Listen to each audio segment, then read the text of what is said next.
سنة وانتم طيبين يا أصحاب.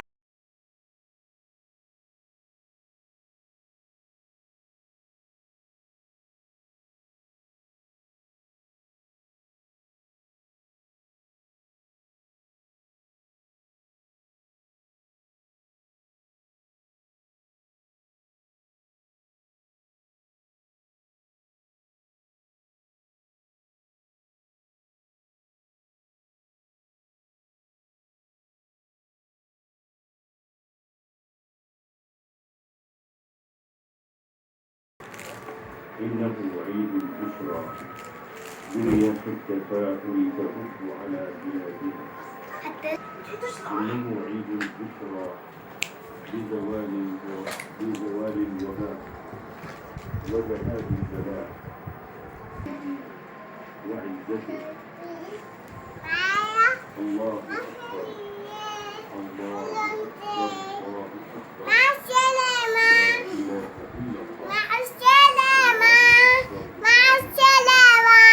ولله باي باي. باي باي. حط لايك. لايك. مس حط لايك. حط لايك. أتاك ماما. ماما. حط لايك. لايك. عدة عبادات متنوعة وعظيمة فيه، ففيه رمي ونحر وحلق وطواف وسعي، ويسمى في يوم النحر أيضا وتعالى. هذا اليوم العظيم من أيام الله هو أفضل أيام العام السبعة. كما هذا جاء في السبعة. حديث عبد الله بن هذا عمر السبعة. رضي الله عنه عن النبي صلى الله عليه وسلم قال: إن أعظم الأيام عند الله تبارك تفتح. وتعالى أقيا. يوم النحر.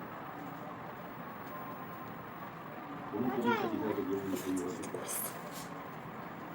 ومن الأربعة الأيام التي تليه وهذا اليوم وهو أولها من أعظمها وأفضلها، فهي أيام عيد وأكل سبحانه وتعالى بالدعاء قول عاصم. أجي بحط المنكر يا أصحاب. وإنه ليزنو منهم يباهي بهم الملائكة فيقول: ما أراد هؤلاء الحديث.